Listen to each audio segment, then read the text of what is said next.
Hi, welcome to my channel where you will find lifestyle and fitness content. My name is Michelle or Mitch, and in today's video I'm gonna be sharing with you how I trained in 2023. This is just a fun video idea I had. Think about it as a Spotify Wrapped but for my training and workouts. And quick disclaimer, I'm not a fitness or health professional. This is just a little fun recap, review / my experience with the different programs that I did throughout the year. Okay, so let's begin with January and February. These 2 months I worked out with Natacha Océane's HIIT training guide, and actually I started using this guide around September, October of 2022, and I have to say this guide is not really a program, it's more like a compilation of HIIT workouts, so I wasn't really following a workout split or schedule provided by Natacha. But to be honest with you, I love me a schedule, so I made one for myself, which ended up looking like this. On Mondays, I had a HIIT workout from the guide. Tuesdays, I would go for a run, and each month I like to pick a guided run from the Nike running app, and I don't really have an explanation as to why I do this way, but that's just what I do and what makes me happy, so yeah. Anyway, so for January, the guided run that I picked was the Funky Fartlek, which was a fun and challenging run to do. The coaching was absolutely amazing, and actually the coach for this guided run was Coach Bennett, who is one of my favorite coaches in the Nike app. Continuing with my workout split, on Wednesdays we have another HIIT workout or rest day, depending on how I felt that day. Thursdays I went to a cycling class at my gym. Fridays we have another HIIT workout. Saturdays I would go to a yoga class at my gym or take it as a rest day depending on my daily activities. Sometimes I could make it to the class, sometimes I couldn't. And lastly, on Sundays I would have a full rest day. This is roughly how my workout split looked like in January. In February it was very similar but with a few tweaks. For one, I stopped going to my cycling classes and swapped them for boxing classes. And instead of yoga, I decided to have a full day to work on mobility and flexibility stuff, mainly because I was no longer able to make it to the yoga class in time. And the last change I did to my workout split this month was the guided run, as I swapped the Funky Fartlek for the celebration run, which was an easy recovery run, and the coach for this guided run was once again the incredible Coach Bennett. And in February, I completed the HIIT training guide, so let's talk about it. Okay, so like I mentioned, this is not a program, it's a compilation of 45 HIIT workouts. And these workouts range from the 15-minute mark up to 25 minutes. So it's perfect if you do not have a lot of time to spend in the gym, but you still want to get in a good workout. And for this training guide, you don't need that much equipment, which is great. Most of the time you're doing bodyweight moves, but some workouts do require a treadmill or some other basic equipment like dumbbells, kettlebells, resistance bands, steps, or slam balls. To access this training guide, you have to use the Athlete app. And I have seen that a lot of people don't really like the app and have had some problems with it. Mainly the thing is that the app crashes sometimes, but to be totally honest with you, I have been using this app for a while and I have rarely struggled with it. I don't know if maybe they fix it or something, but I can only recall the app crashing on me like once or twice. So to me, that wasn't really a problem. But yeah, now let's talk about the HIIT training guide. First of all, I have to say that I'm a big fan of Natacha. I love her content and I have already done 2 of her other guides, Home Zero and Home Reload, which I really loved. So I was excited to try a new guide from her. And actually in Home Zero and Home Reload, she includes a HIIT session per week. So I was already familiar with the way her HIIT workouts are. And let me tell you, they're tough. They are really great at challenging you and getting that heart rate up. They're also really fun to do, even though you're kind of dying. But they were great workouts and I noticed an improvement in my fitness condition, which I love. And something I really love about this kind of training is how it combines cardio with resistance training. So you get a really good workout in a short period of time. And I also want to mention that not all of the workouts in this guide are are super intense. There were some that were a bit easier and didn't feel as high intensity to me, but more like a medium intensity interval training session. And overall, I really enjoyed this training guide. It's not my favorite guide of Natasha's, but it was still a good compilation of workouts that made me feel stronger and helped me improve my stamina. And I would recommend this guide if you really like this kind of training, but to be totally honest with you, I think you can just do her free HIIT workouts on her channel and you wouldn't be missing out of much. Okay, after finishing the HIIT guide, I had a deload week. And usually what I do on my deload weeks is that I go for my weekly run and the remaining 6 days I take them as a rest day. I'm not saying this is the way. This is the way. You have to do your deload weeks.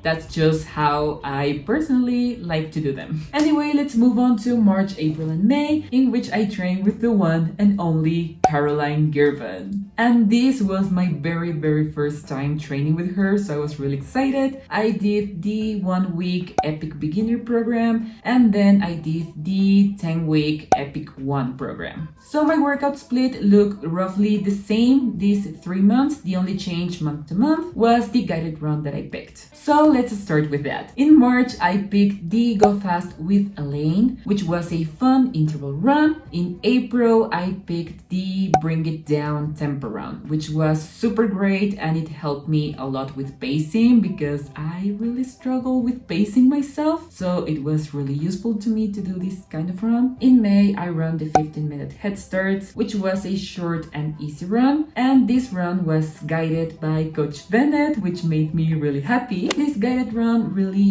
helped me to learn how to properly run my easy and recovery runs, which was something I used to struggle with because I always ended up going at a faster pace. Okay, now let's talk about Epic Beginner. This is a 1-week program by Caroline Girvan and it has the goal to prep you for the 10-week Epic 1 program. Like I said, this was my very first time trying a workout by Caroline and I was really excited, and let me tell you, she did not disappoint. The workouts are around 30 minutes long and they're mainly body weight, but there is like 1 or 2 workouts that do require dumbbells. This was a great very first taste of Caroline's way of training, and let me tell you, I quickly became a fan. And I wanted to start with the beginner program because I have heard that her workouts are intense. So, I didn't want to push my luck.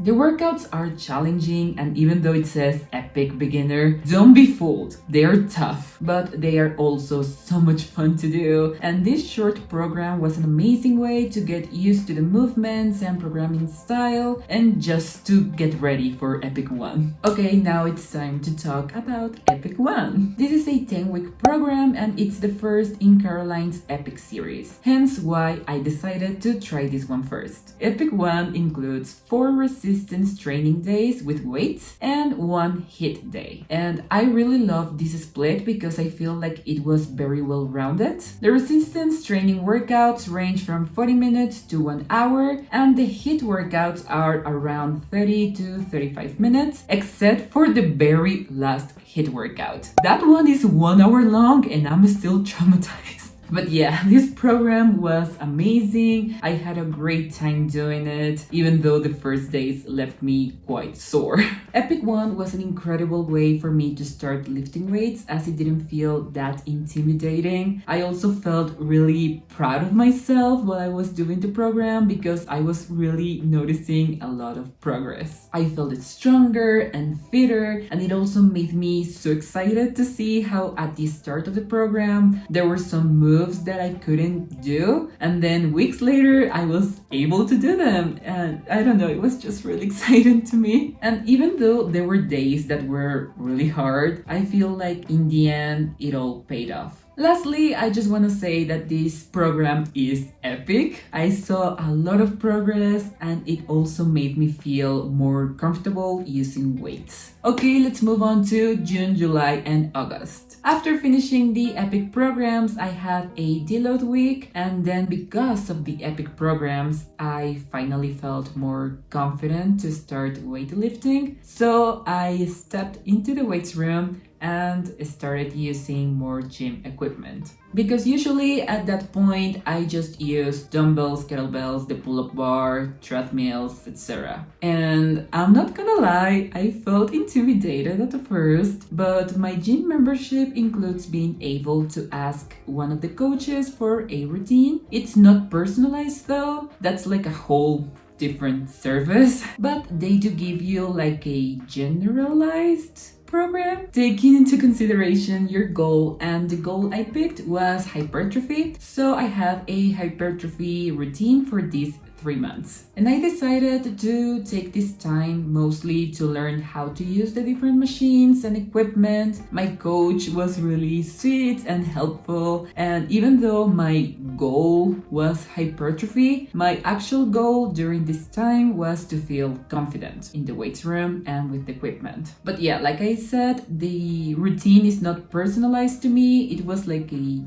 standard hypertrophy routine. So the coach gave me the routines, but I was able to make my own workout split. Mondays were a rest day. Tuesday was for upper body. On Wednesdays, I took boxing classes again at my gym because I really enjoyed them back in February, and I was able to fit them back in for this workout split, which made me really happy. Thursdays were for lower body. On Fridays, I did mobility and flexibility, plus a little sprinkle of gymnastic stuff because I used to do gymnastics and I was kind of missing it, so yeah. Saturdays were for full body and Sundays were for running. And as always, the only thing that changed month to month was the guided run that I picked. So in June, I did the 555 seconds run, which was a 9-minute, 15 seconds easy run. It was a very short run, but that's what felt right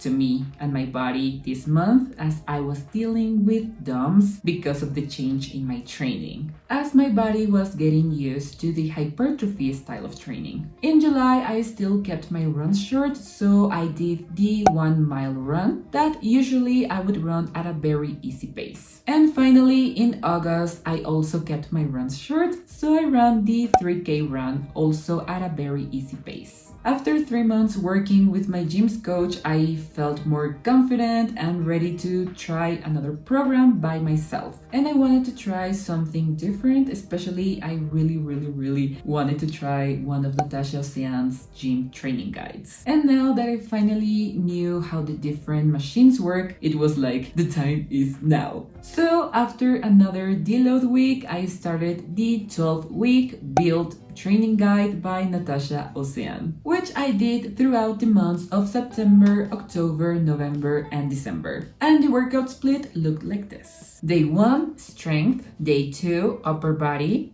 Day 3, lower body. Day 4, running, which is something that I added because Natacha marks this as a rest day, but I really wanted to keep running. I didn't want it to drop it. So instead, I made sure to always choose short recovery runs so I wouldn't fatigue myself too much. The run I picked for September was the Need This Run, which was a 20-minute recovery run. In October, I ran the 20-minute run. In November, I ran the 2K run. And lastly, in December, I ran the Run and Walk guided run, which was a very chill recovery session. And it was coached by Coach Dora, who I really loved. But yeah, anyways, back to the schedule.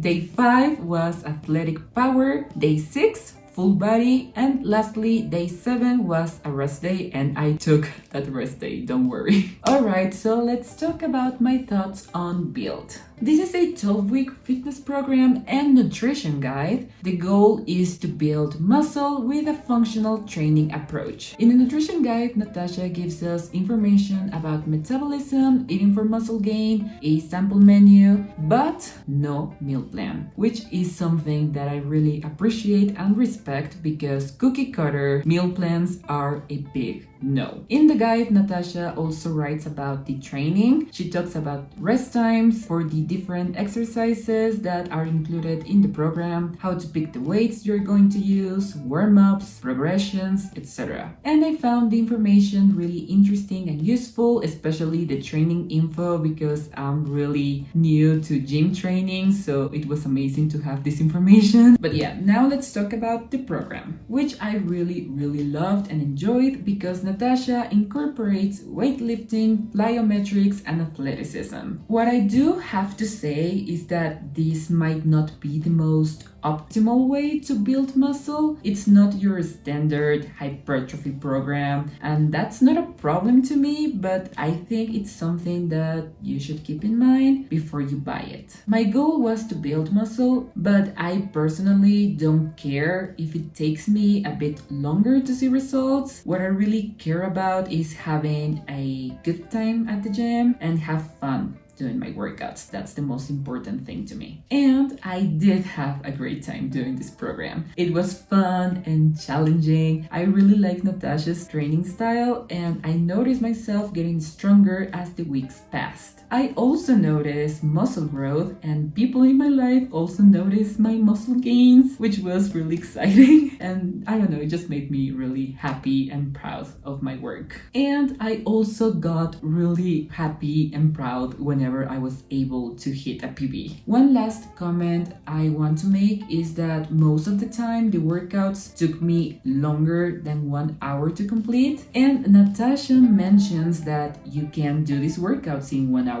And in my experience, that's not true. I think the volume of exercises, it's a bit high, and I wanted to give my body an appropriate amount of rest time. Usually I would rest around 1.5 minutes to 2.5 minutes in between sets, but taking these appropriate rest times ended up in me taking longer to finish the workout. So do keep that in mind, especially if you're counting on your workout to just be 1 hour long. Okay, so I finished build around the 20th of December. Then I had a deload week, and after the deload week, I just decided to keep the rest going. I did end up going for 2 runs because I just felt like running those days, but it was the holidays, so I took a little time off. Lastly, I just want to quickly talk about the Nike running app because I used it the whole year. This app is amazing. I really love it. It's really easy to use. It has programs and a ton of guided runs, and the coaches who guide them are great at cueing, motivating, and explaining, which is super useful if you're a beginner. And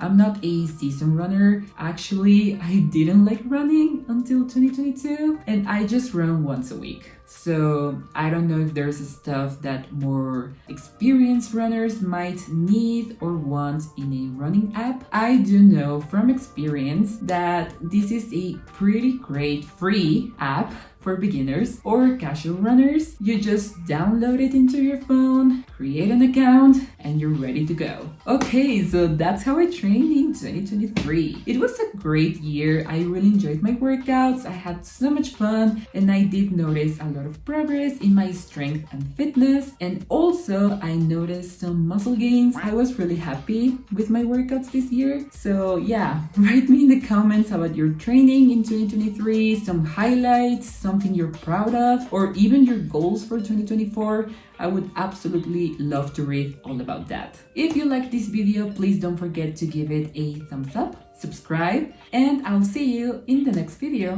Bye bye!